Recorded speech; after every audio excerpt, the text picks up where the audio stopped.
All, my name is Helena, and this is the Wild Lifestyle Show Unlimited. Today, I'm here with you with experts, and we are here to discuss calorie is not a respecter of time. You are most welcome, my panelists. So I have with me, Professor Robert Aparibo. He's a nutritionist and associate professor. He's also the co-founder and director of Sahara Nexus Foundation, a UK-based community interest company. And I'll give him a moment to say something to everybody. Doc, you're welcome. I'm very happy to have you on. Please say something to our viewers. Yeah, thank you very much for having us, Helena. And thanks to all your viewers for tuning in. We have kind of a lovely topic today to discuss, and I hope that by the end of the day, maybe what some of the issues that we probably don't have answers to will be clarified. Yeah. Thank you. I'm humbled to have you, Doc. I also have with me, my slides are not moving, forgive me. I also have with me Dr. Araba Osei-Kwesi. She's also a director at Sahara Nexus Foundation, and she's an AXA research fellow. And she's also here to share very insightful information with us. I'll also give her a moment to share a word with us. Right. Okay, you're very welcome. It's a delight working with you, and thank you for making this possible. Thank you, Helena. Thank you for inviting us to be part of this very interesting topic. I'm looking forward to an exciting engagement. And like Robert said, we hope that we can address some of the myths and the confusion around this topic by the end of our discussion. Thank you very much. I also have with me Mr. Eli Kofi. He's also a registered dietitian, and he is a lecturer. Mr. Divine Eli Kofi, forgive me, I was tempted to call you by that name, You're welcome. Thank you. Okay. Thank you for having me. It's great to be part of this discussion. And I'm hoping that at the end of the day, I think this topic is quite controversial. If you ask me, so at the end of the day, we should be able to share some insight, get some perspective, and understand from various angles what the topic is all about. So thank you once again. You're most welcome. I'm happy to have you. And then we have, it looks like Prof doesn't want to go off my screen, so I'll just have to stop. Mr. Francis Tabia, in fact, the one behind this topic is Francis. In fact, one day I shared one of my videos on a platform that we are on, and I think it was about healthy eating. And then he shared a big bowl of rice. I think it was around 11 p.m. And he said something funny. So, the following day I saw him, I'm like, Francis, what was that? Then he's like, calorie is not a respect of time. I'm like, what do you mean by that? So we started arguing, and I'm like, this has to be a debate. So we changed our minds, and we are here to discuss. Francis, you're welcome. Thank you very much. Thank you very much. This discussion is on your head, though. All right. Thank you for coming. I also have my good friend here, Mrs. Pearl Salome.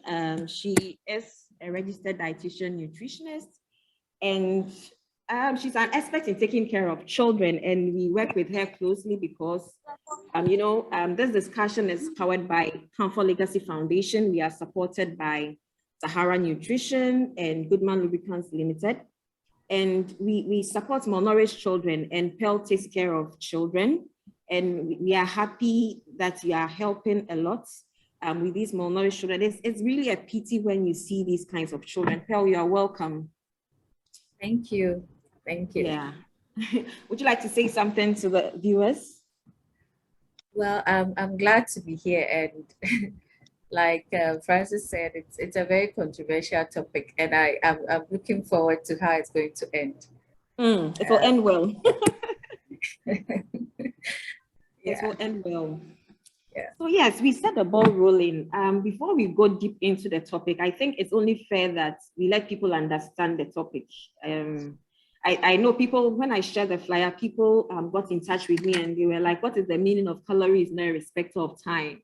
What is that? You know, the topic, like you said, is controversial and it's a bit confusing. And people are curious to know what we are going to talk about. So first of all, I'd like us to break it down and talk about what calories are.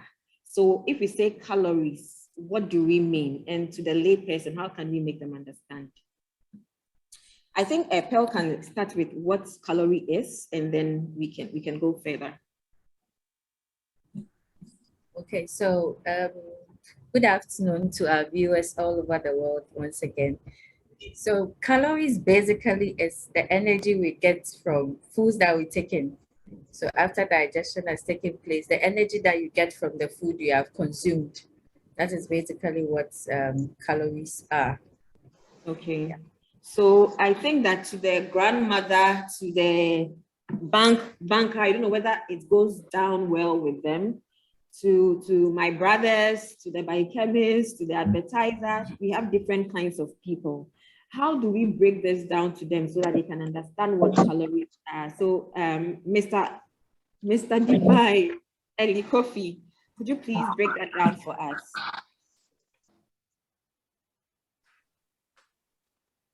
Divine, are you with us? Divine is muted.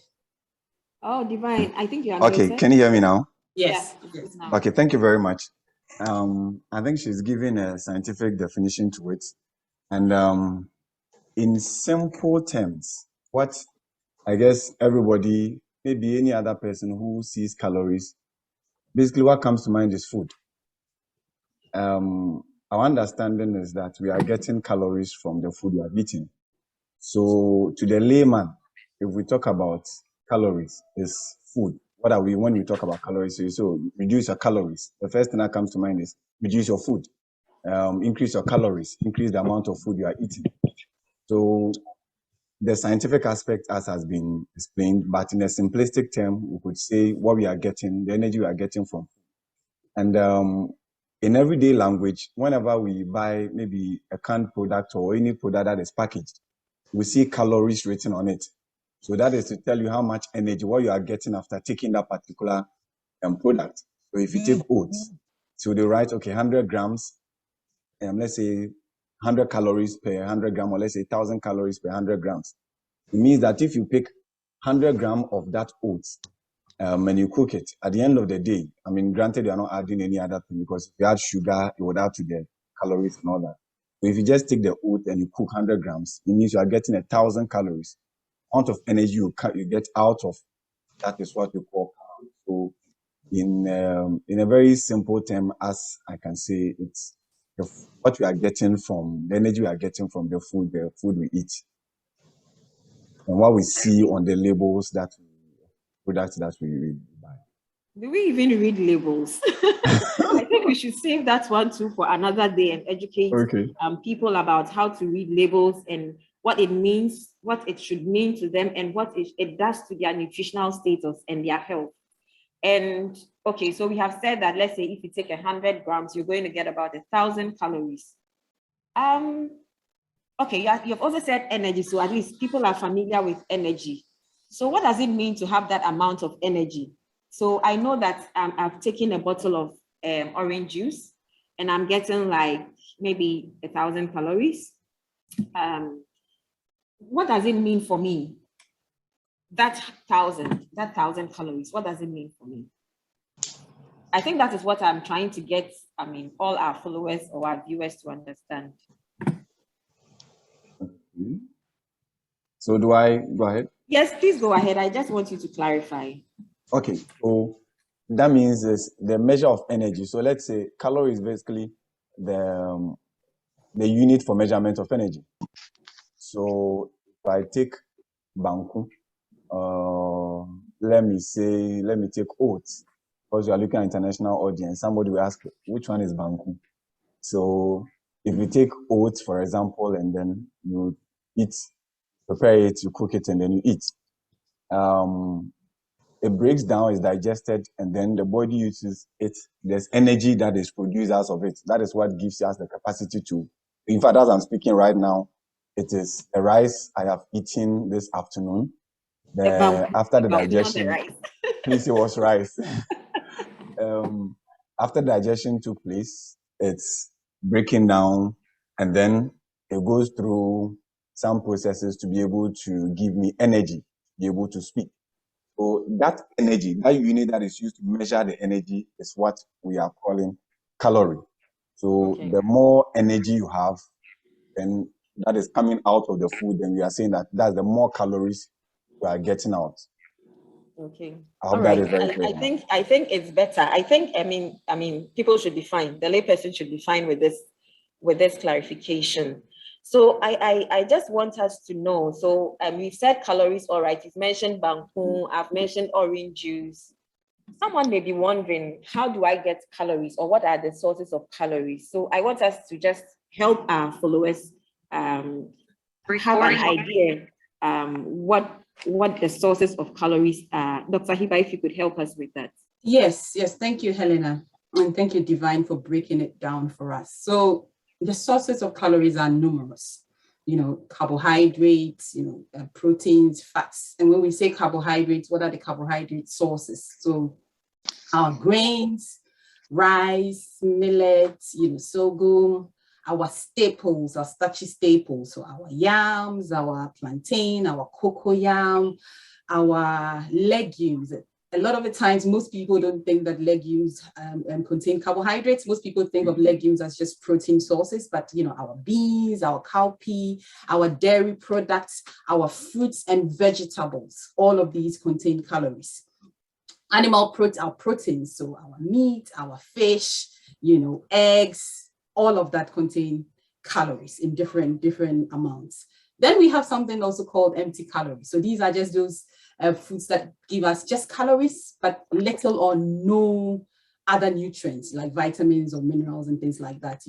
Those are also there. So and foods that have high calories include our ice creams, sugary drinks, our soda, our pizza, all of that. So basically, almost everything we eat kind of contains calories, but in different amounts. Yes, some have more, some have less. Yeah. Okay, thank you, Dr. Hiba. I'm glad you mentioned empty calories as well. I think that later on we can hit more on that. Okay. And so now that you have told us, can we say that everything that we eat has calories? Every food, can we say that every food has calories? Everything that we consume. You mentioned empty calories. Okay, empty means that it has calories, but it doesn't have other nutrients. Yes. So those from, let's say, water, for example, yeah. And can we think about every food as something that is actually giving us some form of calories or some level of calories? I think the issue here is that in terms of quantities, some foods have, lots more, others might have very little, so for nutrition, you have to look, depending on what you're trying to achieve, you have to look for which ones have high and which ones have low, I have this book here that I'm always recommending to people. I don't know if you can see because I've blurred my so background. Yeah. So all of our traditional foods, everything, almost all the foods in this world are in here. And I'm not advertising I've not been paid to advertise this book, okay. But it's something that I refer to because really, I sometimes can't remember maybe the dietitians will remember, from the top of their heads. I don't really remember the numbers, but if I need to check, specific foods, all our foods, the fufus, the kenkes, everything we eat, you would find the amounts or the quantities in here. It's written by Diabetes UK, but it's used across the world, and it has almost all of our foods in there. Almost all of our foods in there. I was going to ask if it's written by Ghanaian. No, but it's world foods, so it covers. You'll be surprised. It has fufu, it has ebab, yam, fried yam, boiled plantain, and all of these have varying amounts of, depending on the way you prepare the food as well, would also determine how much calories is in there. Yeah. So especially for nutrition professionals, is a book I highly recommend. I can put a link in the chat box so that people can look for it and buy. The e-copies especially. Pardon? The e-copies. The e-copies, okay. I think that would be more you like free things. My friend Divine, my friend Ellie. Anyway, so I just want us to also help our followers with what does it matter? Dr. Hiba, you mentioned that, okay, so there are different sources, even legumes have our staples, our legumes, our seeds, our vegetables, our fruits, animal source foods.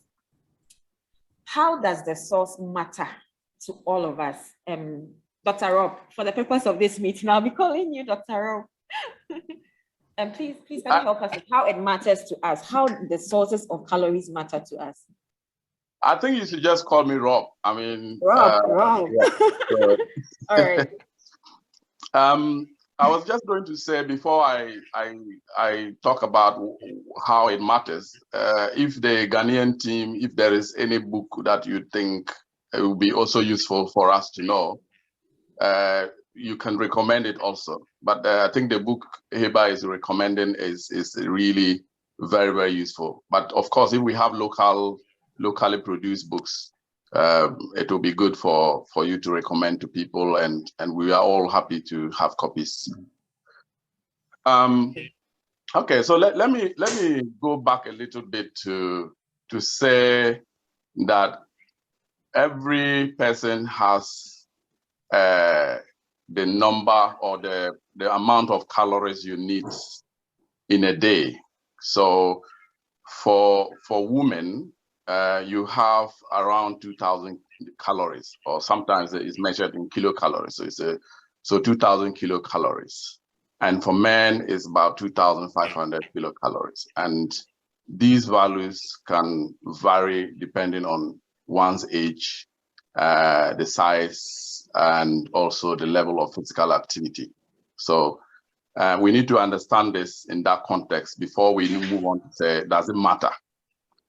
Okay. So usually when it comes to weight loss and weight gain, energy intake is very important, okay?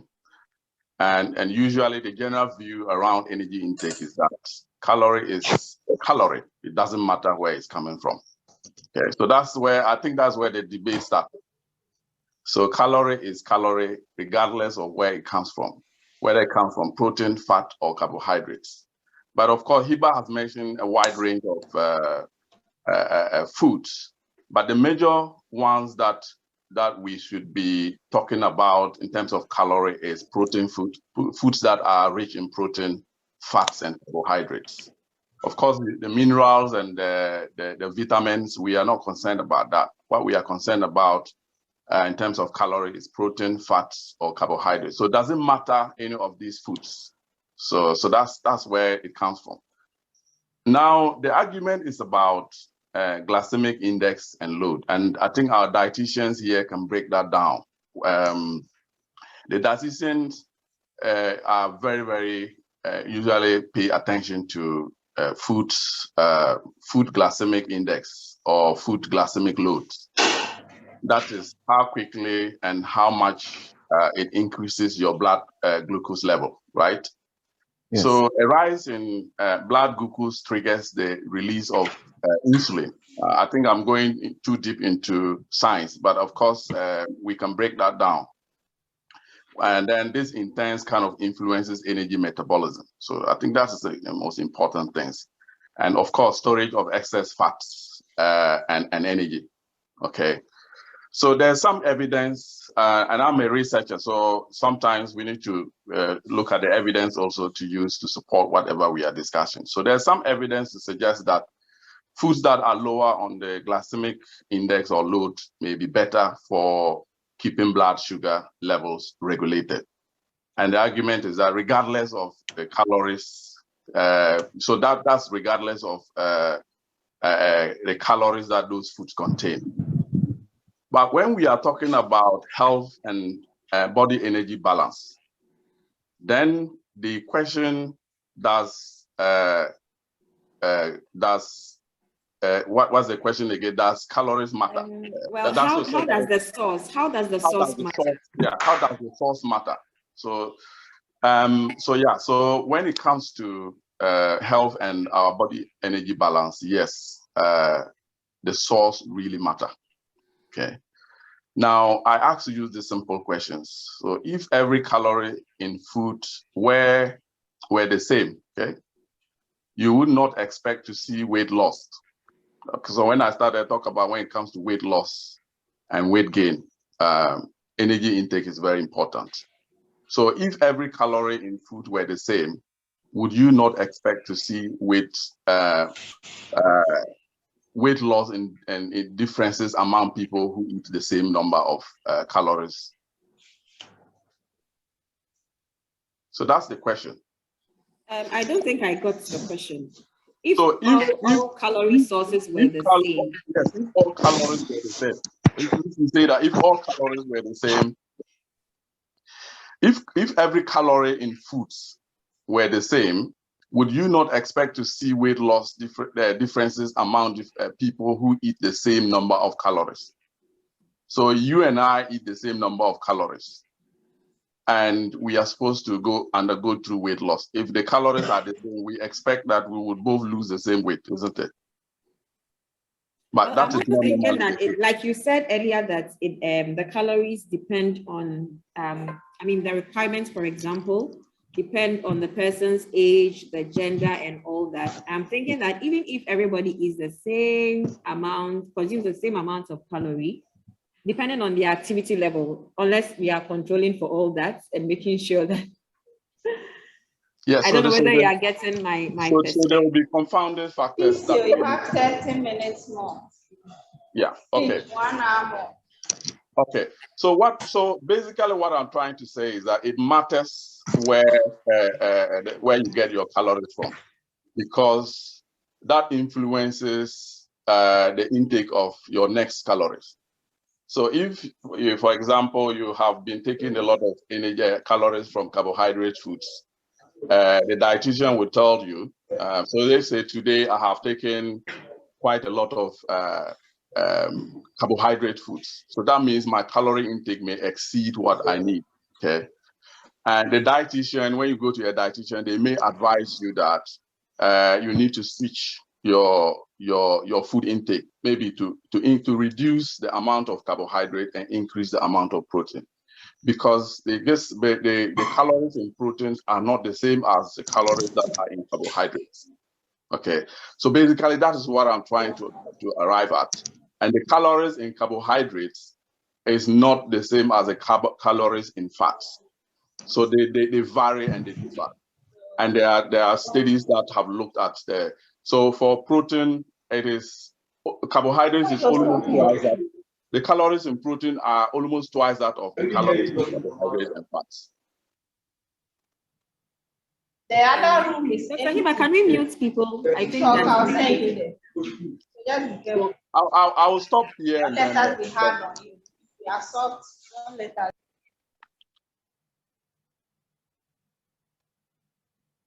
Sorry, Rob. Could you please go ahead?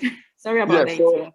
So basically, I'm just trying to summarize that calories, the source of your calories does matter, because they differ from different sources of foods, and the foods that Hiba had already mentioned. They differ from protein, carbohydrate, and fat. So I'll stop here and then we can come back. We can proceed. Okay. All right. Thank you for that. So Francis, I'll throw this one to you. Should we be concerned about how much calories that we are consuming? I think that Rob has already, answered that, but I don't know. Would you like to add something? Should we be concerned? He's indicated that, of course, the source matters. If the source matters, and so what? So I'm eating bangkong with my tilapia and let's say about a handful of some mixed vegetables. She's also having an orange juice with some bread sandwich. There are different amounts of calories. Should we be concerned or should we be concerned? I think I'll just leave it there. Francis, are you with us? Are you muted?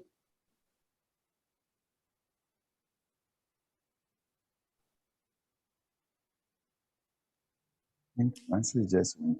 Is Francis with us? Is he muted? Just went. I don't see him. Has he dropped? I think yes. I think he just. Probably. If he's not around, we can just. Okay, we can move on. We can move Then on. I think that okay. Rob just landed, so I think I'll go back to Mr. Divine. Divine, can you, respond to that for us? Okay. Should we be concerned? I think we should. Where your calories are coming from, so that if somebody goes to buy gobe, and in this case, gobe is, for those who don't know what gobe is gari and beans with oil. And the person says that, yes, red oil. Under the current circumstances, madam, please add more gari and please increase the amount of oil that you are giving to me. It makes a difference. So as the oils are increasing, then it means that the total calories that are coming from the gari and beans at this point will be different from somebody who just took gari and beans with just a little oil. At this point, you have, because the amount of calories, let me put it in this way. Let's say a gram of carbohydrate is giving you 4 calories, a gram of protein is giving you 4 calories, a gram of fat is giving you 9 calories. So if you are taking more oil, even if you, let's say, he gave you a ladle of gari, a ladle of beans, and a ladle of oil, and somebody takes, let's say, 1.5 ladles of gari, then maybe a ladle of beans, and you take, and takes maybe a teaspoon of oil. They all have gari and beans or gobe. But because of the source of the calories of the person who took the more oil, the total calorie that the person is going to have is higher. And in this case, the person is not utilizing, they are all doing the same amount of work, the same energy level of, and the same level of expenditure. The person who took more oil is likely to have some stores. That is, the person is likely to have reserve as compared to the person who took maybe less oil and all that. So that is why it matters. And then you are still going back to Europe's response. Okay. So what are the implications? Now we understand that it matters. So what are the implications? Yeah, you said rightly that this person is taking more oil. What are the implications? Okay, so I think it goes with something we call the energy balance, the law of conservation of energy. The first law of thermodynamics, energy can't be destroyed, but we can convert it from one form to the other. And so what you take in and then what you give out. So you have eaten your food, you get the energy, you expend it out. Now it matters in this point because the amount of energy to be able to have a normal weight or to be able to balance, the amount you are taking in should balance how much you are giving out. So in very simplistic terms, we say there are 3 main ways by which you expend the calories. So basal metabolic rate, which is our breathing, the cells moving around, the heart beating. You use energy or calories to do all these things. So the food we eat, some of the calories go into doing that. And then we have the thermic effect of food, as in the breakdown and all these food things that are as the food that you are eating. Then the last part, which is the physical activity. So these ones, the more physically active you are, then it means that it will balance up about 60-65% of whatever food we eat. The calories are going into basal metabolic rate. That is the ones that the heartbeat, the cells moving and all those things. And then about 10%, let's say about 15-20% goes into thermic effect of food. About 10% goes into, we are getting the same amount of calories with somebody else. And then the other person utilizes more or expends more energy by doing physical activity. The person is less likely to gain weight. So this is where the relevance comes in. When people want to manage, when we are talking about weight management, we are looking at how much you are putting in and how much you are putting out. So if somebody is getting more calories, let's say from oil or whatever source, and not utilizing much, there's going to be what we call the positive energy balance. You are putting in and not giving out much. And therefore, you begin to gain more weight. However, if you are taking in and then you are spending also more than what you are taking in, then it means there's also going to be negative energy balance. That is where people can lose more weight than, normal. And then we have the neutral energy balance. So the amount you are eating and how much you are spending is virtually on the same level. In that case, you're able to maintain your weight and then live your normal healthy life. So that is where I believe that the calories matter. How much you are giving out. You take more calories and you expend less, you gain more weight. You take less calories, expend too much, you lose weight, and how those dynamics work around. Okay, I hope that thank is you. clear. Yeah, very clear. I'm happy that you mentioned energy imbalance. And so if you're taking, depending on how much you're taking, your disease state, your activity level, your age, your gender, etc., you may be overeating or you may be undereating. And everybody should understand that these have implications. So if you are overeating versus your expenditure, then it means that you're going to be overweight or the extreme state, obese, and we need to understand that obesity is a disease and it has other health-related implications. Like you increase your risk of being diabetic, you can have high blood pressure, high blood cholesterol, and I want to say that having high blood cholesterol is not just for people who are overweight. In fact, there are people who are overweight and they have good blood cholesterol, and people who are underweight or normal weight, yet they have high blood cholesterol. So I think we can save that for another day. But for this one, I just wanted people to understand that there are adverse implications for, energy imbalance or not consuming the right amount of calories. Thank you very much. So back to the main business. Calorie is not a respecter of person. What are we trying to say? Fine. And for this one, I would want all of us to respond to this. So we'll start with Pearl. Calorie is not a respecter of person. What do you think about this? Not a respecter of time. Fine. Sorry. Unless we are changing the topic now. Forgive me, I'm not changing it at all. In fact, it's also not a respecter of person. It doesn't respect me at all. Topic. Myself, it doesn't respect me. Yes, divine. It doesn't respect divine. Hey, anyway, so Calorie is not a respecter of time. Pearl, please help us. I remember the first time you shared the topic, I was like, this is a very controversial topic. But then, anyway, so calorie not being a respecter of person is it sounds a bit controversial, right? So I'll start from the children because I do more with kids. When we look at children, the calories they need growing up is definitely different from what adults will need. Even with the children, when we take males and we take females, the amount of calories you give a male child is different from the calories you give to a female child. And when it comes to even managing the malnourished children, even if you have two malnourished children, you have a marasmic child and you have a kwashiorkor, a child presenting with kwashiorkor, the amount of calories you give them is totally different. And so I would say calories is no respecter of person. The amount of calorie you would need is different for every specific person and the specific age groups. That's what I would say for now. Okay, we'll come back to the relevance to the infants, since you take care of the infants. So I think I'll go to Dr. Hiba. Calorie is not a respecter of time. And Helena, because you kept mixing time and person. So please forgive me. Okay, now confused Pearl.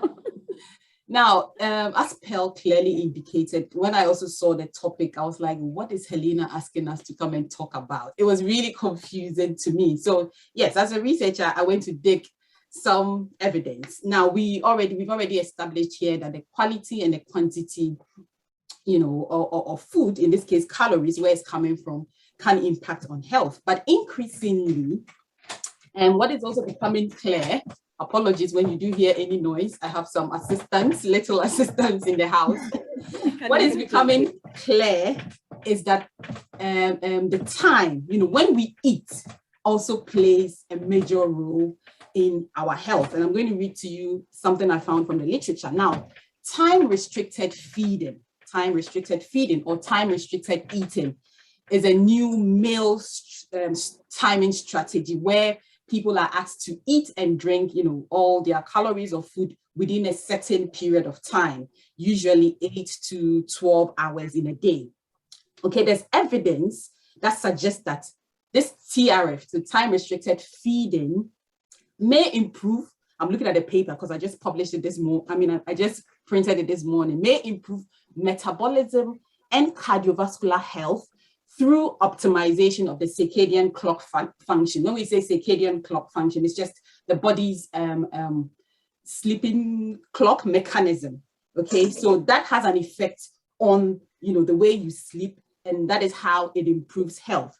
Now, there's been studies, human studies, small studies in human beings that have tested eating duration of 4 hours to 11 hours a day. So extreme is 4 hours. They ask people to eat just within 4 hours, the whole day, and not eat, or 5, 6, 7, 11 hours. And that found impacts on high blood pressure. So it decreased blood pressure. It improved blood sugar levels. It helped with weight, so reduction in weight.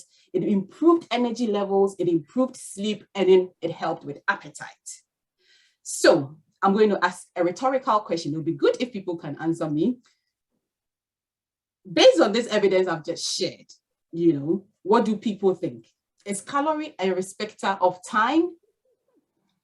People can, I'll be happy if people can put responses in. So this is just one part of the evidence that I saw. That time restricted. You know how well your new teacher is coming. Hurry up. Dr. Hiba, is there a way to mute everyone? It has to be done before we start. It should have been done before we started the call. Oh, no. So yeah, apologies. Please try and mute yourself. So just this analogy that I made, time restricted feeding, you ask people to eat and drink whatever they are going to consume in a day within a limited period, so 4 hours, 5 hours, and that has significant impact on people's health. High blood pressure, blood glucose, weight, appetite, sleep. So is calorie a respecter of time or not based on this? Okay, someone has answered. Maybe says that, yes, calorie is a respecter of time. And from what you have said, I agree with you. So I don't know, Ampel, which side are you on? I think that whatever side we are on, you'll come to the same, but you need to be able to defend your stance, right? Yes. So let me I don't want us to go back to the debate era because let me just add before someone comes in that it depends on what you are looking at and how, there's no right or wrong answer. It depends on what you are using for your argument. So with my argument, thank you, Marian, thank you, Mavis, with just this evidence I've presented to you, it definitely is a respecter of time. But then someone can look at it in a different way. Are we looking at the calorie content of food? Are we looking at its relationship with how the body uses the calories? There are different things. So the answer to me is not yes or no. It depends on what you are talking about. I'll leave others to share their thoughts on it, but this is my answer to your question, Helena. Okay, yeah, thank you very much for the evidence. It's very insightful.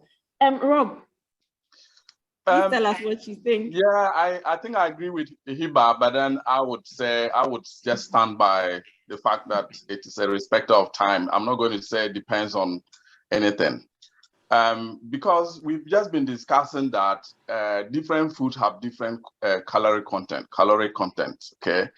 And that is the reason why we even have breakfast, lunch, and supper. So that in the first place, we have these breakfast, lunch, and supper. I mean, you can argue about that. So now, if you are going to bed and you decide to eat food that will give you more calories, and when Divine was talking about basal metabolism, he was saying that at that stage, the body only functions less than when you are doing any activity. So your breathing, it only uses the energy to do breathing, to do sleeping, to do all that. But then the digestion becomes very slow at that stage. Now, if you go and eat a lot of fats and carbohydrate foods and you go to bed, so it means that even if digestion takes place, you are not going to use that energy. So that energy is going to be converted into fat and stored in your fat stores. Now you get up in the morning and you take breakfast. Now the body will begin to use that breakfast energy. And the energy you stored last night is still going to be lying there, you see. And then you keep on having this kind of habits. It piles up, and what happens? Because you are not using that energy, and then you end up having excess weight, and that will lead you into what? Increased weight and obesity. So depending on what you are doing at what time, so that's where I'll bring the dependent. Depending on what you are doing at what time, during the day, there's some certain types of food that you need to eat because you are very active, okay? But at night when you are going to sleep, there are certain types of food because you are not going to be very active. And that is where I think Calorie is a respecter of time. Okay, thank you, Rob. At the beginning, I was also against the motion. I said, I said Calorie is a respecter of time. But I can argue the two sides now. So I'll go to Ellie. Divine. Calorie is not a respecter of time. Okay. So again, I think I wouldn't want to overstretch it. The fact that it's very controversial. And I hope I don't try to be controversial, depending on where everybody is heading towards. Flow. So depending on what you are looking at, calorie as a unit of energy, I would say doesn't respect time. This is why I say so, but I would come to the other side. If you eat kenke, 100 grams of carbohydrate is going to give you 400 calories. Let me just put 100 grams of carbohydrate is going to give you 400 calories. That is flat. Whether I eat it in the morning, noon, dawn, night, it is still 400 calories. It doesn't respect the time you have eaten. That is one angle. If you take beans or if you take oil, 100 grams of oil, 900 calories. Whether you take it at dawn, morning, noon, or night, it is still 900 calories. So in that context, we would say that calorie doesn't respect time. But let's look at it from another angle. I hope I'm not being controversial. No, we are very fine. If you take it from another angle, I agree with you on that. Okay. So Yeah, if you take it from another, I think this is not going to become an argument here because at all. We are not saying that. I think the argument is not about whether when you eat a certain type of food at a certain time you won't get that amount of calories. It is about whether the body needs that at that time. Okay, so that is where I'm trying to take different sides at different times. Okay. So that is one, because somebody would say that, okay, this is the angle I think I'm taking it from. Now, again, if you are, there's a study I came across just this afternoon by the Division of Sleep and Circadian Disorders, Department of Medicine and Neurology, Birmingham and Women's Hospital, US. And they indicated that the rate of metabolism or the rate at which food is metabolized differs with time. Yeah. So if somebody eats late in the afternoon, they said that late in the afternoon, metabolism is higher, about 10% higher than in the night. So when somebody eats bankun in the afternoon, let's say 12 o'clock in the afternoon. I thought you said late afternoon. Yes, so let's say three thereabouts. And then somebody where is our cut? Where is our cut for late afternoon according to this evidence? From the study, they indicated late afternoon, and they mentioned the biological clock. Biological clock. So that is something that Dr. Hiba was talking about, the circadian time. So the human biological clock, your internal biology, how your system recognizes morning, night, and the noon. Because according to our system, what time is late afternoon? Okay. So that we can practice, you know. In the study, what they did is they took about 7 people, put them in a room, and they didn't give them time. There were no clocks, there were no phones, so they were ignorant of whether it was morning, it was afternoon, it was evening, or it was night. They didn't know that. They only changed the researchers knew the time, so they changed the time every 4 hours, just like you are traveling from country to country. So let's say you are going to China, the time changes. So those were the dynamics they used. So let's use our time around, let's say 3 o'clock thereabout, 2, 3 thereabout, from what I was getting. Let's use around 3:12. I hope that is fine. 12, 1, 2, 3 thereabout. I hope that is fine. So they realized that normally, okay, let me make a side that will be easier. They said when the core temperature is lower, and they found out that the core body temperature is normally lower in the night. So in a normal night, when you are at rest and your core body temperature is lower, normally in the night. So in the night, we all have an idea of what the night is. But late afternoon is where I think the variations would come in. But let's take it around 1, 2, because when it gets to 4, 5, we are talking about evening. So let's take around 1, 2. He said that if you take, let's say, a ball of banku, the metabolism is higher at that time compared to when you take it 10 p.m. or 12 a.m.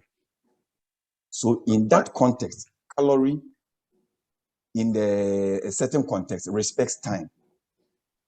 Now again, if you take somebody like and they linked it to how people become obese. People who have irregular eating patterns can easily become obese. So somebody goes on a night shift today and then he eats in the night and then he comes back in the morning, and because of those changes that are taking place, the person can become obese because the rate of metabolism is going to be different.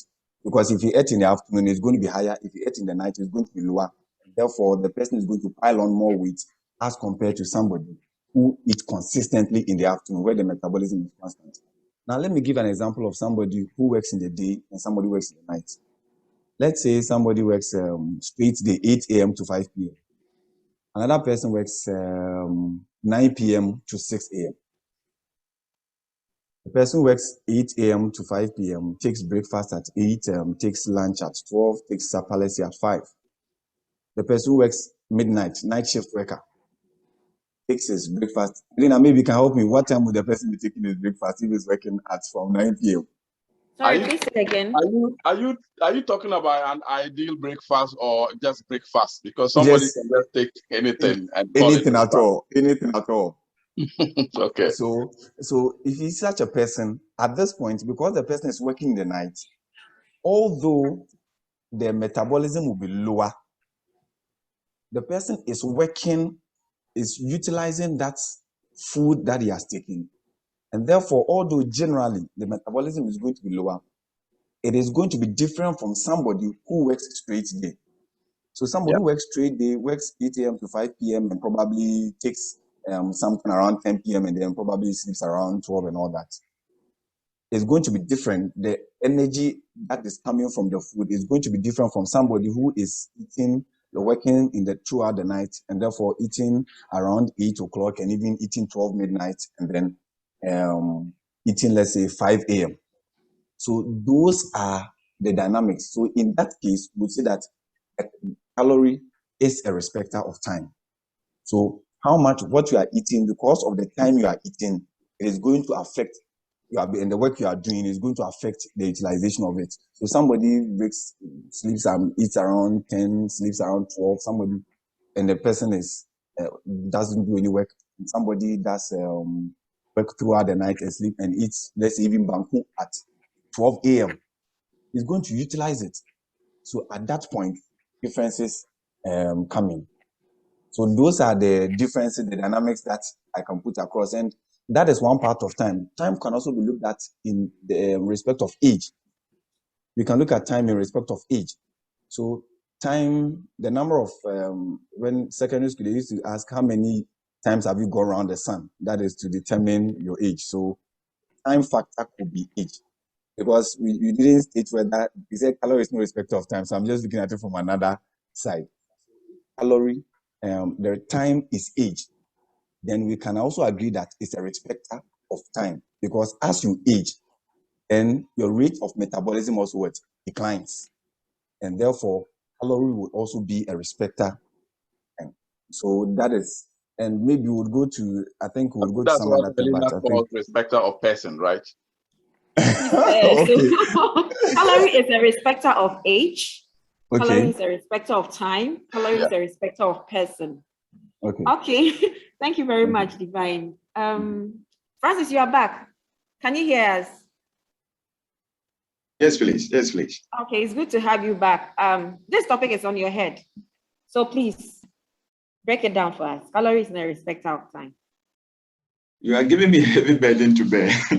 Yes, it is a big burden. particularly for my senior members who are around. So you put me out of a fixed box.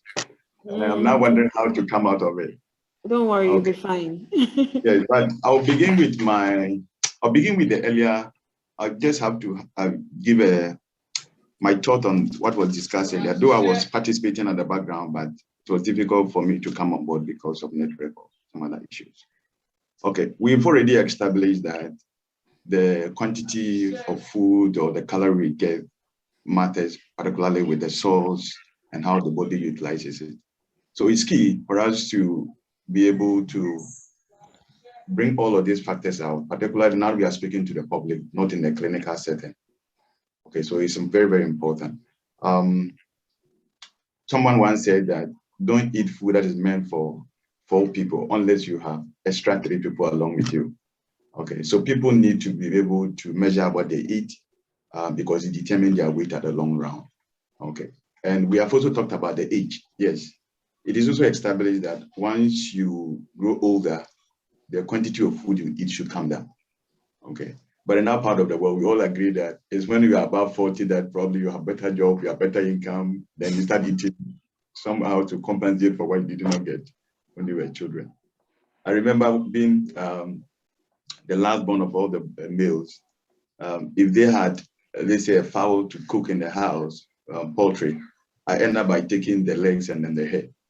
And it was so structured that when I wanted to move away from it, it had to change the whole family habit, dietary habit, and it created a lot of chaos.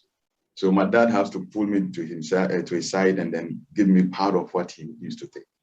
So now people come with the same mentality that now that I'm also older, then I have to also feel in that position to also enjoy myself.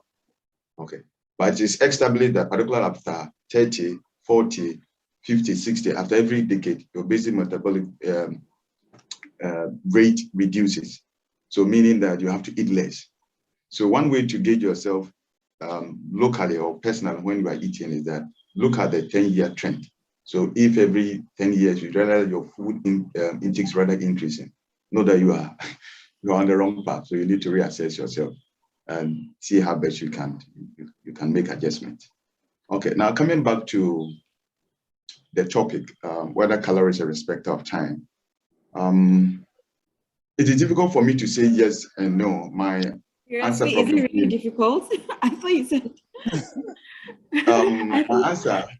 my answer will be in the explanation. So my answer will be in the explanation. Let me put it that way.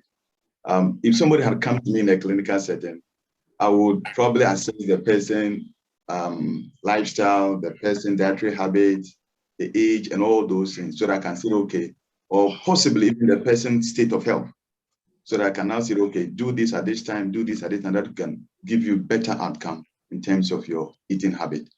However, in speaking to the public, it is difficult for me because there are a lot of people who have, we already talked about it, who have different work schedule. Some people rather are inactive during the day and are rather active, possibly deep into the night or in the morning. So it is difficult when we are speaking to the public that I could be categorically say yes or no, but my answer will be in the explanation. Okay. We've all agreed that there are no specific times during the day that everybody must eat. Like 6 o'clock, everybody must. No, it's not practicable. Okay, but it's advised that maybe when you wake up within the first 2 hours, you get your breakfast. Then after 4 to 5 hours in the noon, you take your lunch, then you take your supper within the same time interval. Then possibly in between that, if you have some snacks to take, fine, you could go ahead with it. Okay. However, Dr. Robert has already indicated that we need some particular amount of food per your age, per your sex, and your physical activity level. You talked about men maybe getting about 2,500, and the women 2,000 kilocalories of energy. Okay, so for me, the goal in eating is not just with the time, but to make sure that within the 24 hours, you are able to meet the recommended allowance that is meant for you, taking into consideration your age, your sex, and your physical activity level. So if I'm able to obtain this within the 24 hours, for me, I'll say thumbs up, and you shouldn't be so worried about any other thing. Okay. So if you you are getting the recommended amount of energy within the 24 hours, you can portion it. They say breakfast, lunch, and supper, and then maybe some snacks. So if you know that, okay, you are inactive during the day, but rather active in the night, you could rather shift your dietary habit to rather cover more of energy through the night, other than in the daytime when you are probably sleeping or something else. So now coming back specifically to the topic, calorie and time. Calorie and time. Okay, so already the school of thought has already been explained. One says that calorie is just a calorie, it doesn't matter when you take it. Another one says that it matters, particularly in the evening. Okay, but I stand with the former that calorie is just calorie. Okay, calorie is just calorie, and it does not. Francis is Francis. Yes. So the later school of thought have coined up the word that, let's say, late night eating, meaning that possibly if you are eating your supper, you are taking your supper after 6 p.m. or something, that means that you are eating late. Okay, and even in that term, it's not strictly defined. Some people say that, okay, if you are eating late, it means that you are taking your normal supper after 6 p.m. Others also say that if you are eating late, means that after you have taken your normal supper, then deep into the night, you are adding up additional snacks. Maybe you are watching the movies, then you're sitting on the couch, then you you call for pizza, then you move to the fridge for another thing, then you are adding up additional things. Okay. Then maybe after you have taken your 3 main meals during the day, then in the night as you are working, then you have extra meals again added up. So it means that at the end of the day, in this two scenario, the person is going above, way above the recommended daily intake. Okay. So for a normal person who wakes up, let's say at 6 p.m., and you take your food, and then along the day, you take everything that together makes the 2,500. Okay. For me, there's no problem, except for few instances, particularly when we look at literature. It's conflicting anyway. Okay. Except some few problems when we have maybe heartburns, acid reflux, and probably that could lead to some sharp pains in your tummy or your chest. Okay. But for a normal person who's not an early sleeper, I hear Dr. Hibbert talked about your sleeping clock. So meaning that if you are rather active in the day, but not in the day, it means that for such a person, your sleeping clock is different from somebody who is rather active in the day and sleep in the night. Okay, so I disagree with the fact that calorie is a respecter of time for two reasons. One, for the fact that if a normal person has established his daily routine that is within the recommended daily intake, and it doesn't matter at what time the person takes it, the person is still within that time. Okay, so if the person is within that time, the person is not an early sleeper, the person it will not necessarily lead to weight gain or any other thing. Okay, then the second.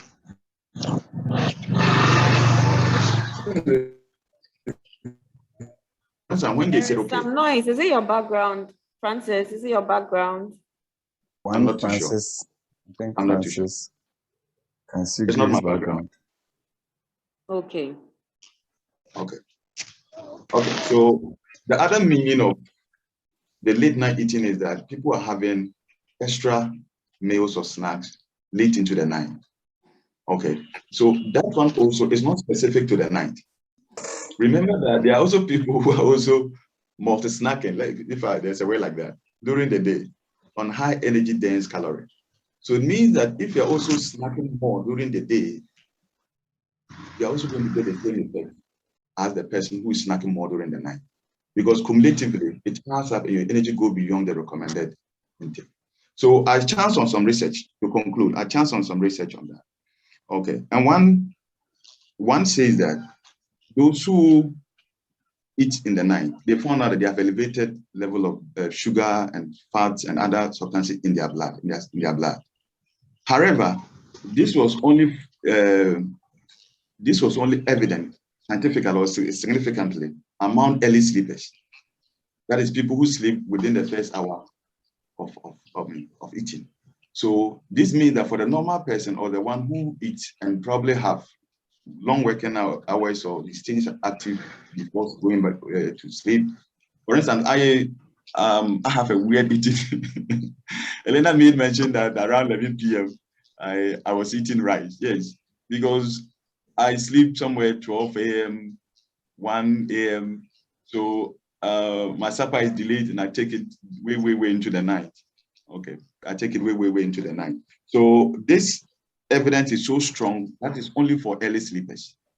Okay, and the second evidence I found was that initially when they did the analysis, they realized that okay, people eating late in the night were gaining more weight, they were obese.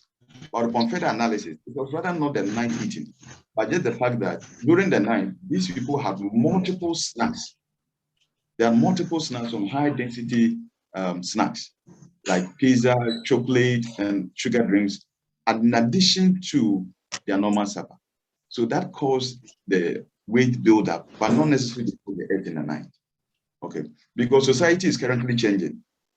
Some people are active during the day, others are more active during the night. So one of the research does not point to the fact that if you eat late, you are going to build up weight, but rather says that, okay, it's rather night, because we associate night with sleep.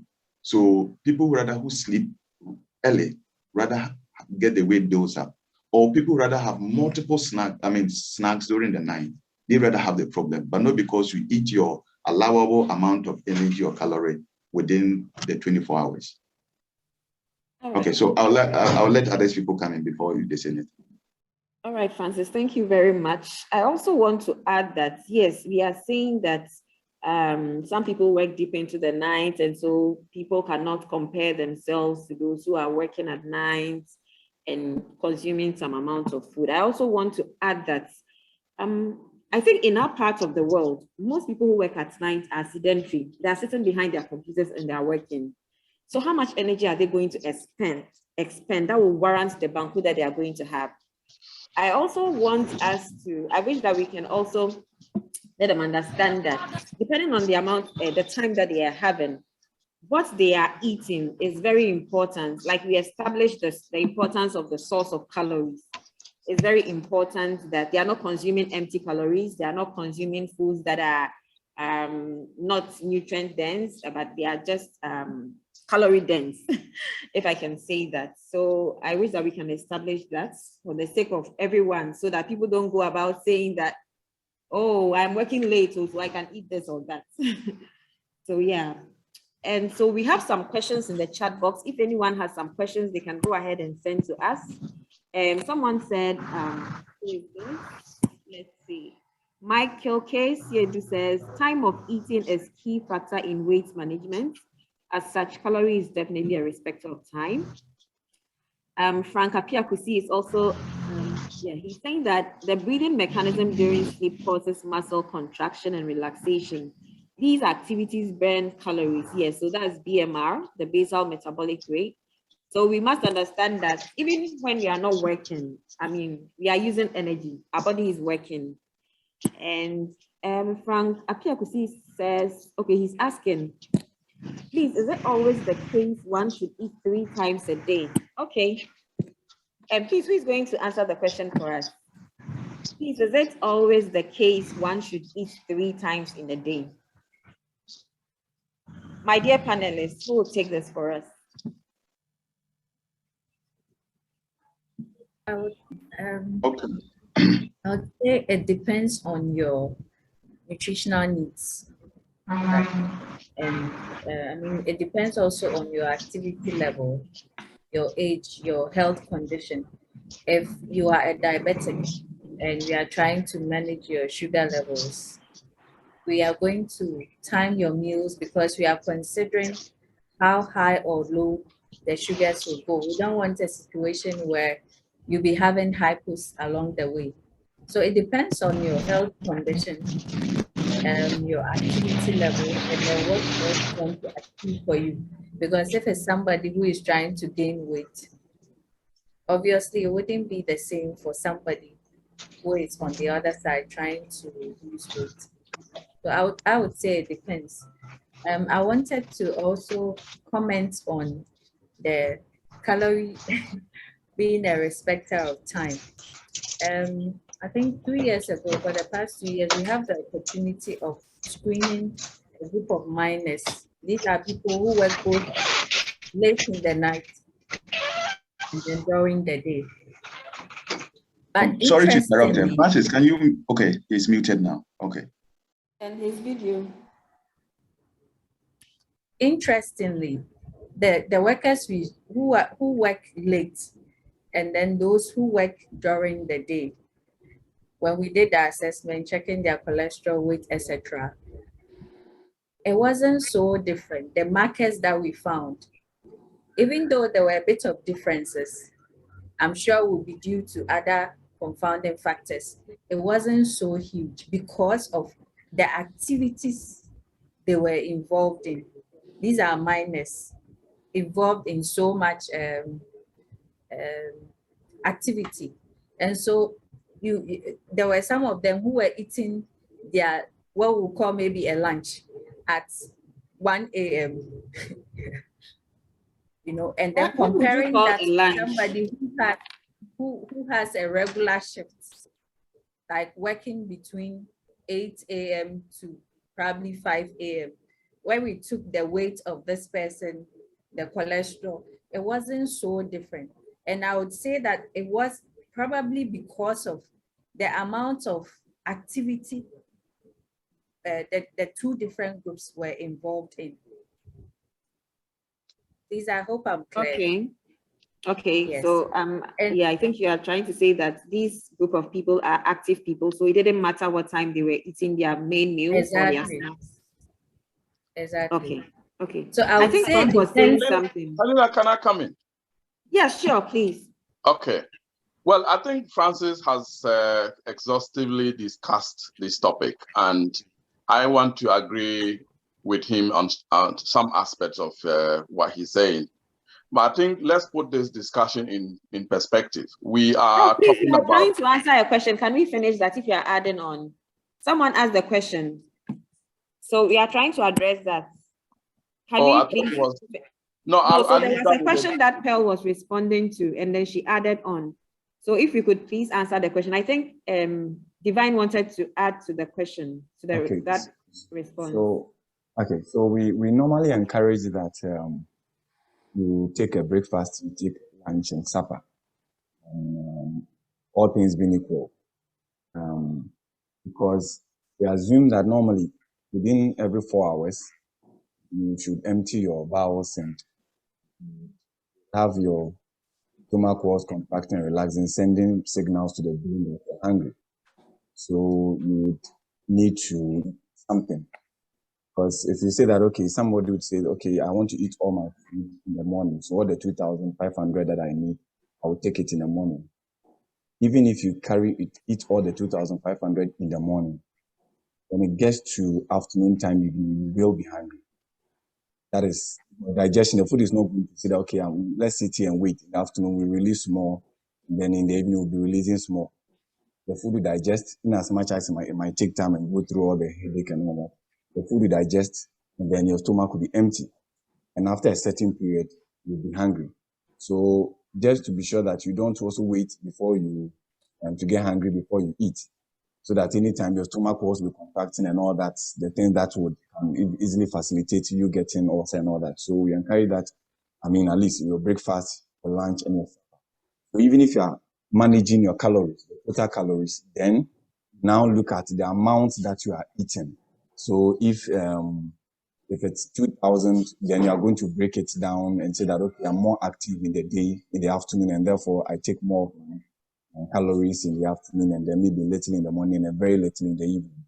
And then if I'm very, very active in the morning, I take more of my calories in the morning, and maybe then it will go that direction. But if you encourage that, we take breakfast, no matter how small it is, or even normally we encourage a good breakfast because a lot of work, we start work and all those things. A very good breakfast. And as we go along, we expend the energy. We expect that as, like I've been talking for a while now, the amount of food I ate before the meeting, I'm sure it will start dwindling. And therefore, by the time we finish, I may need to replenish. So that is how but when people have specific medical conditions, then variations begin to come in. There are sometimes we even encourage people to eat about 6 times a day, or we say small frequent meals, depending on the condition that the person has. And we could do variation, but it's strongly encouraged that at least 3 times a day with some snacks along. And the snack I'm talking about, I'm looking at maybe some fruits and all these things in there, not maybe our normal pie and coke and all these things. We are talking about. That is the little I want to add. Okay. Can I add on to that? Yes, please go ahead. So yesterday I was in a session somewhere else that was not led by a nutritionist or a dietitian, and this person mentioned, the GP, that idea of eating breakfast is a myth. I was surprised, so because I know that as nutritionists and dietitians, we encourage breakfast eating. We encourage that. Now, having said that, there is also emerging evidence on the impacts of skipping breakfast on health. That is also there, So usually I think people hear about intermittent fasting and how people shift their breakfast towards later during the day and how that helps improve their health. And then they hear us nutritionists and dietitians also encouraging people to eat 3 meals a day, and then they get confused. So personally, it's a topic on my mind that I want us to discuss into detail at another time. But I wanted us to, yes, this is what we all encourage. Nutritionists and dietitians, we encourage people to have 3 meals a day. It doesn't mean that you definitely have to have 3 meals. Sometimes when you eat in the morning and in the afternoon and you don't have any health conditions, you might not be hungry in the evening. All the better. And if you're not a very active person, like Francis was talking about, and you don't have to work, you are like the average Joe who sleeps, like 9, 10, that is okay. If you've eaten your breakfast, your lunch, and you're not so hungry, you can have something really light. Or I don't think that if you're not hungry and you have met your what you are required to have during the day, you definitely have to eat. So again, we give this generalized information. Yes, 3 meals a day is the advice, public health to everybody. If you don't have special health needs, but then we take into consideration the different people's different dietary preferences, and so nutrition advice, we say, is tailored, is individualized, so this might not be the advice if you went to see a dietitian, depending on your peculiar context. I needed to say this here. Okay, thank you, Dr. Hiba. So I hope we answered your question, Frank. So yes, it's important to keep your system active, because that helps you increase your, should I say maintain or increase your BMR? Yeah. So Rob, please, you were going to add something. Yes. Well, I think the evidence suggests that you should, like just Hiba has said, you should have 3 meals a day, even including snacks in between. And healthy snacks. Healthy snacks. Some people have plantain chips and some empty calories snacks in between. Yeah. Healthy snacks. That's the word. I think what we should be concerned about is the portion sizes. At which time you eat that 3 square meals. So if in the evening, like Hiba is saying, you are not hungry, don't go to bed saying, oh, I ate around, I hear people saying I ate around 3 o'clock, so I'm not hungry. Then they go to bed. Even if you are not hungry, just drop something in your stomach, like water. You can just drink water or have a glass of, milk or something before you go to bed, because I think, like Alice would say, because it has both health and also other benefits. So if you go to bed empty stomach, you are more likely to wake up at midnight because at that time maybe digestion has taken place, and then when you wake up, you may not be able to sleep. So all that is important that you get something into your stomach before. So what I wanted to say is that I agree with what Francis has said about the Calorie is a respecter of time, and he has actually gave us a detailed discussion about it. But I was saying that let's put this discussion into perspective, because we have ideal situations. Okay, so we have day and night. So the ideal situation here is day and night. So we assume that everybody in ideal situation should be sleeping at night. And so in those who are not sleeping at night are the outliers. Normal. They are the ones that that work and even not even working. Some go to clubs and they dance and they come out at 2 a.m. and all that. So those are outliers, and yes, of course, you can treat them differently.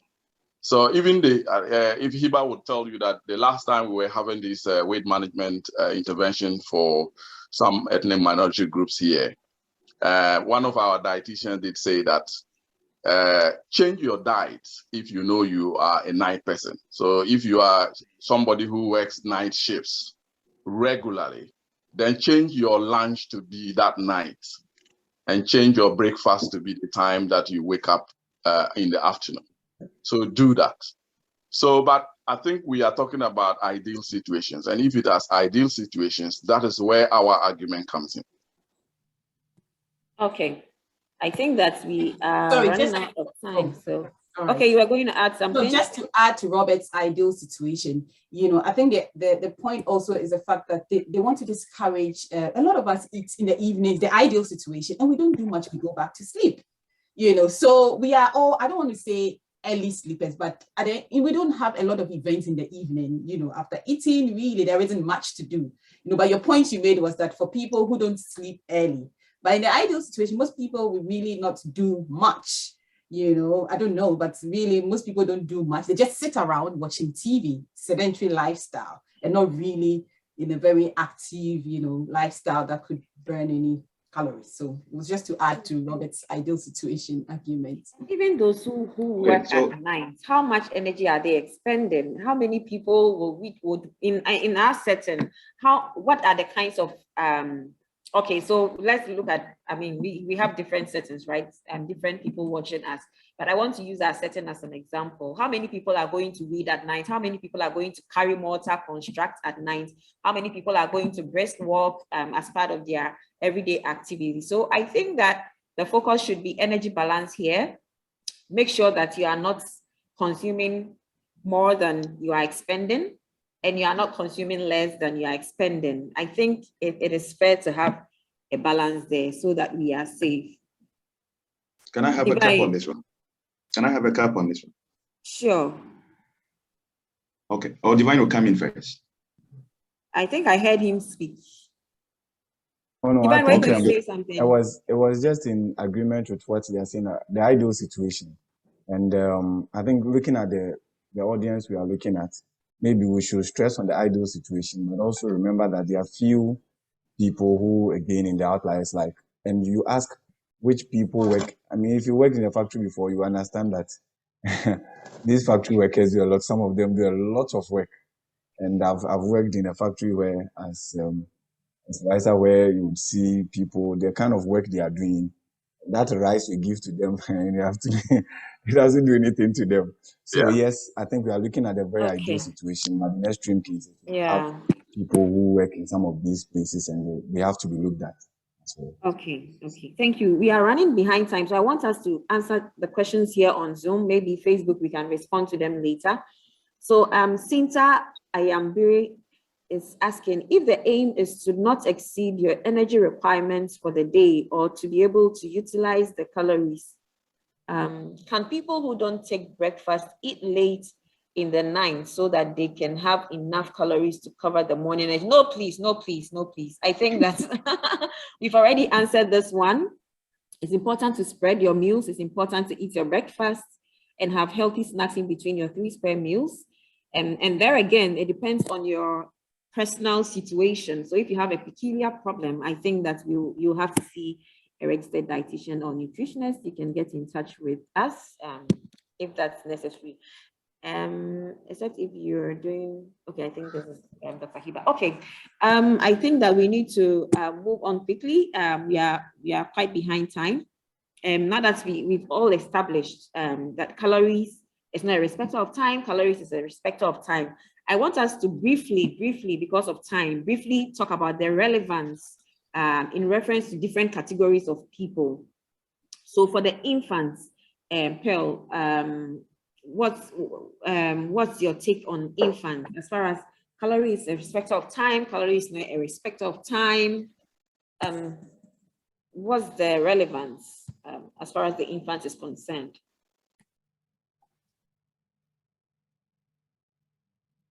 So with respect to infants, growing children are usually a bit active.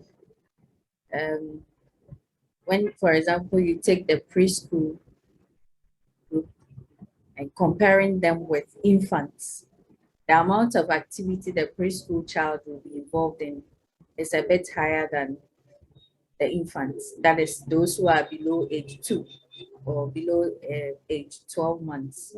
So the amount of calories you will give these 2 different groups are different. And that is why from the beginning of my argument, so when I heard a respecter of time, I was looking more at age. Okay. Yes, I was considering more of age. That was why I initially said that depending on your age, the amount of calories your body will utilize or need will differ. All right, thank you very much, Pearl. Francis, I think you can help us with someone who is ill or suffering from non-communicable disease like diabetes, obesity, high blood pressure, cardiovascular disease. Okay, so just a small bit of what Pearl just said. With regards to infants, we encourage that they are please don't go to infants. We want. Yes. I just want to do. We don't have time.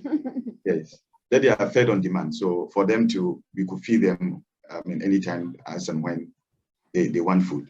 Okay, so for the normal person with respect to non-communicable disease, yes, the data currently is alarming. It shows that overeating has gone up by almost 5 times. People are overeating more now, and it's leading to almost all the cases of overweight and obesity across the world. And it was frightening when I look at the data that 60% of the avoidable deaths, meaning that the deaths that we could have just prevented if we had eaten better. Okay, 60% of that is due to overeating. Okay, and globally, that consumption of meat or processed food has gone up by almost 400%. So, for instance, if somebody was taking meat, let's say 1 gram. In fact, this processed food issue, it's quite serious. Now you go to the market and tomato is so expensive. And so what do? So expensive. Like a small bucket of tomato is going for like 80 Ghana cedis. I had vowed not to do tomato paste, but now I have to go back. You see, so I think that we also need to find a way. Calorie is a respect of money. A respect of your pockets. Respect of your pocket. Okay, so to say that we have to be very careful, particularly sugar consumption of sugar has also gone up by 4%. So for the majority of people who are out there, please let's be mindful of the sugar product, and as much as possible try to reduce our sugar intake. Surprisingly, what is even good for us to eat? The whole grain cereals, the vegetables, the fruits. Francis, your time is ticking. Now I'm timing all of it. Yes, it's gone low. So I will encourage everybody to eat healthy. So when we say you're not eating healthy, it means that you are eating more, you are getting more sugar, getting more fat, getting more salt than what is recommended. So we have to use full labels. We have to watch what we are eating. And if you think that you have to talk to somebody to help you make the better choices, you have to do. Because now everything is dependent on what we eat. So if you eat well, you'll be healthy. Even if you have the condition, Okay. Okay, is he off again? Oh, he's done. He's landed. Okay, Rob, let's talk about I think about those fasting. Someone mentioned intermittent fast. I think Dr. Hiba mentioned intermittent fasting. I think that's a big topic that needs to be put aside to discuss. But I would say, depending on the type of fasting you are doing, but also depends on the activities you are doing when you are fasting. So there are people who fast and they do nothing. So they sleep throughout the day. They don't do anything. And there are people We are who talking fast about the intentional fasting. For those fasting, for spiritual fasting, we know that it's for a while. So when they finish, they can replenish. But also do intentional fasting, like the intermittent fasting. Yeah, well, I mean, that's what I'm saying. It depends on what type of fasting. So if they are doing intermittent fasting, and from time to time they eat something, depends on what they eat within that within the fasting period. So you may take a bottle of soda, which has a lot of sugar in it, and say that I'm not going to eat anything, and so I'm fasting. But you are actually you actually have a lot of calories in that sugar that you have, that drink that you have taken. So I think we should put that as a topic that we can actually sit down and talk about it, even including the intentional fasting, because I think that is also very important, because I know that there are some people who just get up in the morning and they don't eat anything and they fast. They don't eat anything, they fast, and then when they break their fasting in the evening, especially the Muslim fasting, when they break their fast in the evening, then they load the calories. So that's something that needs to be really discussed in greater detail. Calorie loading. Yeah. Anyway, thank you, Rob. Dr. Hiba, you have done a lot of work with immigrants. Is it immigrants, right? Yeah. So if you could share something on that. Something briefly. So yes, there's a lot of evidence to show that when people migrate, in this case from low-income countries to westernized countries, they make dietary changes, and usually it is to unhealthy dietary changes. Now, there's this well-known cohort study known as a research on diabetes and obesity among African migrants. And I had the opportunity to analyze some of this data during my PhD, to find out, focus on Ghanaians, what kinds of changes Ghanaians have made to their dietary behaviors. And this data was on Ghanaians living in London, Amsterdam, Netherlands, and it was compared to Ghanaians in Ghana. Now, what we found in the analysis is that a lot of our staple diets remained the same. So when people migrate, they kind of still consume their staples. It's just that rather than eating a lot more of maybe fufu and banku, they were eating more of rice and pasta, but they still maintain their traditional staples. Now, foods have been grouped into three, to explain what we call dietary acculturation. So we have staples, we have complementary foods, and when we have accessory foods. So complementary foods refer to like our stews and soups that contain lots of animal proteins and things like that, fish. So one of the findings was that Ghanaian migrants consume a lot more animal protein and fish as compared to Ghanaians living in Ghana. And when Francis said that thing about when people grow up, they want to overcompensate for things that they had lost in their childhood, when I did the qualitative studies, this was one of the findings, that a lot of people felt like when we're in Ghana, meat was expensive, chicken was expensive. Here, chicken is really cheap. So people just, like Robert would say, overload their calories through eating, these animal proteins because it's very cheap in this country. But what was more of significance to our health was what we call the accessory foods. So accessory foods are just to enhance the taste of what we eat. So these would include our condiments and, our ice creams and things like that. So again, lots of Ghanaian migrants were now consuming more of these, and these are the ones that are high fat, high sugar, high salt. So in brief, these are the changes lots of immigrants are making, and this is what we found from the analysis we did. Yeah, so more calories. There was a second paper that showed that on average, the intake of calories was 2,677 kilocalories per day for Ghanaians in Europe, as compared to 2,295 for Ghanaians in urban Ghana. So you can see the difference, that we are definitely consuming more calories per day. Yeah. Was this research done at the same time? In Ghana and yes. So all the analysis and papers, publications, a comparative study. Yes, it was done at the same time. Data was collected at the same time. Yeah. All right. Thank you, Dr. Hiba. Divine, so for the athletes, you are an expert. You've been working with athletes as well, sportsmen and women. I think Francis, someone mentioned, is it carbohydrate loading or glucose loading, a calorie loading? So I was thinking about the athletes. Carbohydrate loading. Anyway, so thank you very much. I think when we talk about calorie being in respect of time, in respect of athletes, one other thing I could be looking at in the aspect of time is duration. So the duration of the athletes, whatever performance is in. So if it's a boxer, if it's a field and track athlete, it's a 100-meter runner, it's a marathon this person, if it's a sprinter, anything. So that is the duration. So a sprinter would sprint, let's say 10 seconds is done. A marathon person would take like maybe an hour or more. So that at that point, calorie now is dependent on the type of exercise that the person is involved in. So somebody who is a sprinter would need, maybe in a more scientific term, would say you would use a PCR system, the phosphocreatine energy system. Or the person who is going through marathon would need some even glucose, or let's say carbohydrate, and even fat. So in this case, it is not just the calorie, but the source of the calorie.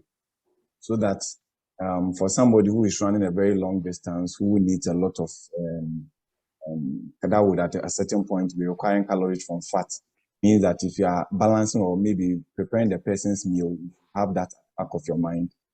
That also, and also the quality of the food you are even giving to the person.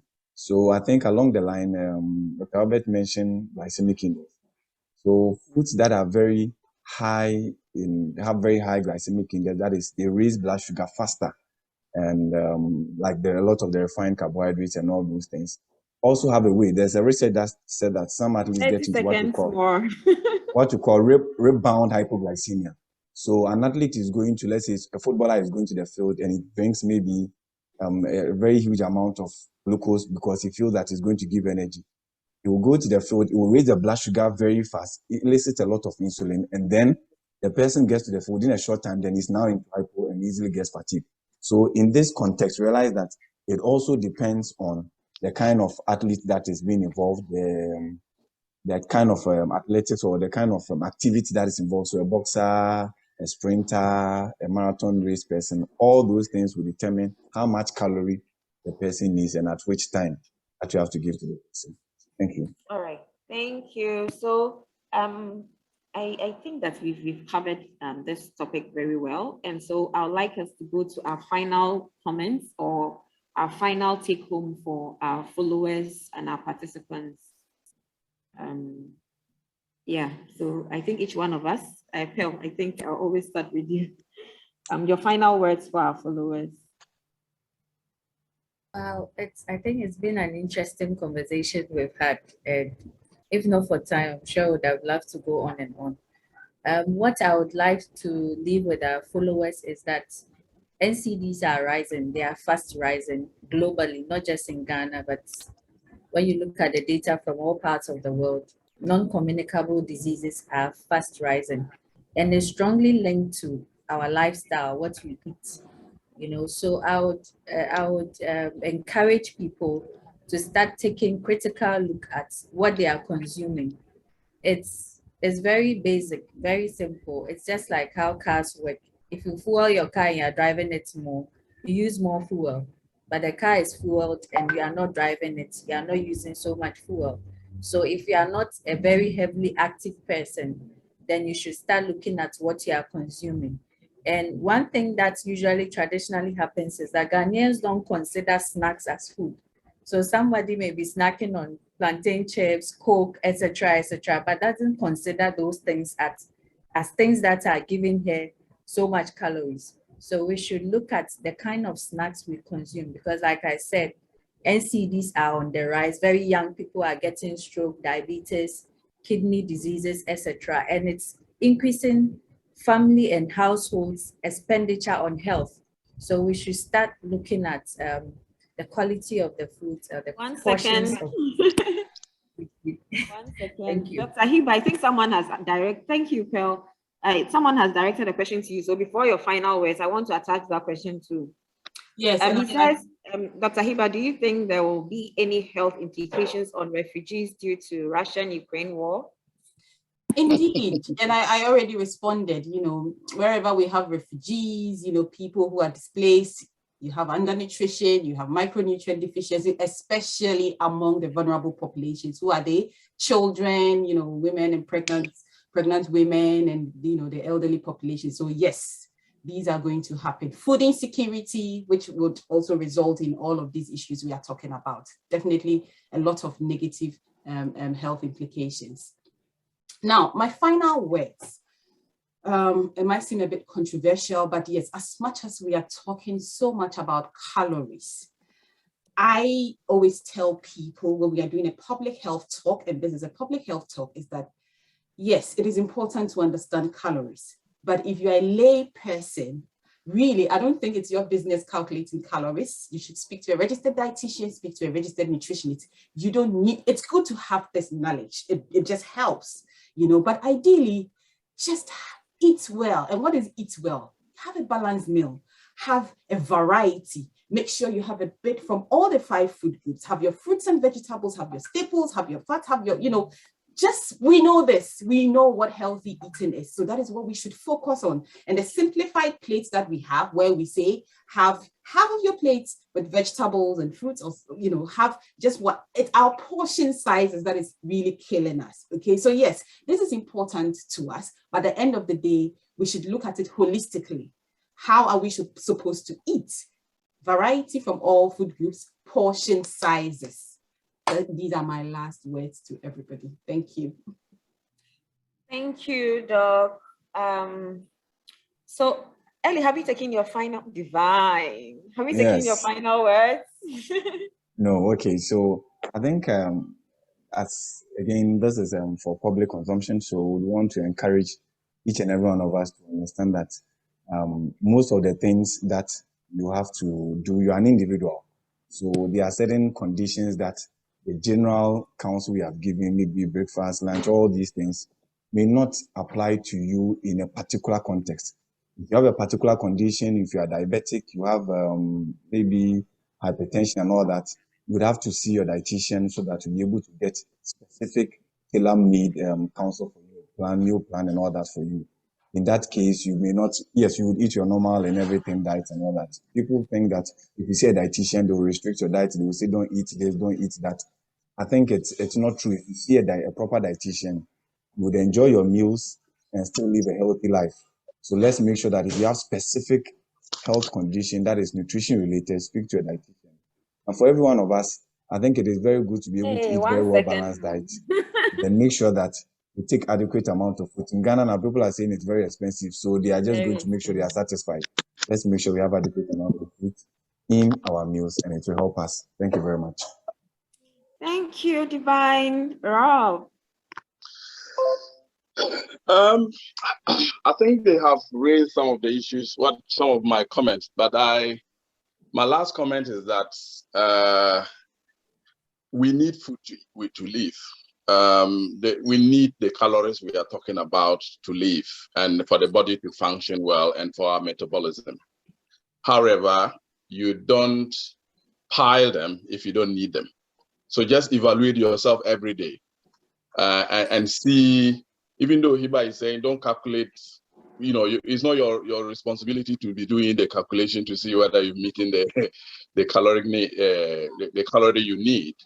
But just evaluate yourself and see what you have eaten within the day. We've already talked about the sources of the calories. So if you've taken the whole day, you spend your time eating just one source of the food groups like carbohydrates, evaluate yourself at the end of the day and make changes in the next day. So there's a statement that says that what you put into your system today defines who you will be tomorrow or in the future.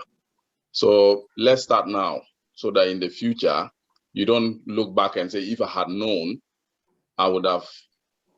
And by then, it's you can't reverse it. Thank you, Rob. Okay. So my final words to Calorie is not a respecter of time. So no matter what time you eat, 100 calories is 100 calories. Calorie is a respecter of time. Put value on the calories that you take. What kind of calorie are you taking? Depending on your nutritional status, depending on your health, depending on your age, and all of that. So I wish to thank you all for joining us, especially my panelists. I'm very grateful to you for your time, educating the public. Everyone is excited about the session. It's been a success. This is powered by Comfort Legacy Foundation. We support malnourished children, and we are into nutrition and health advocacy. We are supported by Goodman Lubricants Limited. They are into books and vehicle lubricants, and so they support our yearly donations. And so if you also wish to support our foundation, if you wish to support a malnourished child, if you wish to have these sessions, you can get in touch with us and we'll see how you can support us. And we also have Sahara Nutrition. Because of them, we're able to bring this to you continuously without a break. And also we are streaming live on Facebook.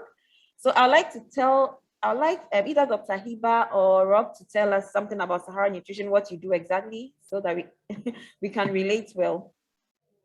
Dr. Hiba, would you like to say something? Right, yes. So yeah, can you hear me? Yes, so I can hear you. We are a community interest group, made up of registered dietitians, registered nutritionists, public health experts based in the UK. We support ethnic minorities, particularly people of African and Caribbean origin here in the UK or in the diaspora, by sharing research findings, undertaking nutrition interventions, so people in the UK are aware of us, but if other people in the diaspora need any nutrition support, yes, please do get in touch with us and we would. What about supporting Comfort Legacy Foundation so that we can support malnourished children? Pearl has a lot of these kids.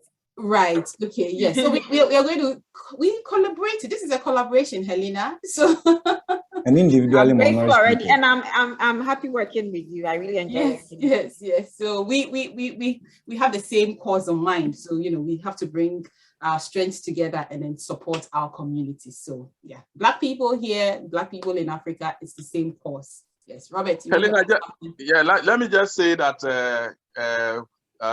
We started as just a small group, as Hiba has said. Now we registered it as a foundation also. And we are hoping that in the next few years, we should have a branch in Ghana. And that is when... I'm the ambassador in Ghana, so please, exactly. when you are ready. You know that we are already collaborating with you. We will do whatever we can to help you raise resources, and resources could include resources no. Helena, I think I'll do associate ambassador. No problem. Yeah, so we'll help you with raising resources, and resources will include the technical expertise and also financial resources. And so, yeah, so I hope that the work that you are doing, which aligns well with our vision, we will be able to work together to make sure that our people live healthily. In fact, we ourselves and our people live very healthily. And I have a testimony for you. I have some chills already. Okay. Janet said, Sahara saved my life by the grace of Allah Almighty. My diabetes is under control. Lost 14 kilos. Wow. Excellent. I think we nice. also, we apart from the services we render for people to lose weight and to live healthy lives, to eat well, and working with Comfort Legacy Foundation to do this kind of thing, we also mentor young people. So we provide mentoring to people in terms of those who want to go into academia, those who want to go into research. We do mentor them. So, so that's what we are hoping to do, because our people really need this. And very soon we will have a branch in Ghana. Yeah, right. All right. It's been a successful event. Thank you so much, our participants. We're very grateful. We will organize another one next quarter. So stay tuned and stay connected. God bless you all. Ghana is hard, but you are beyond the hardness. Sure. Bye-bye.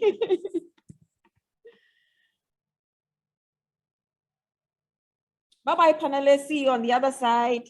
Okay.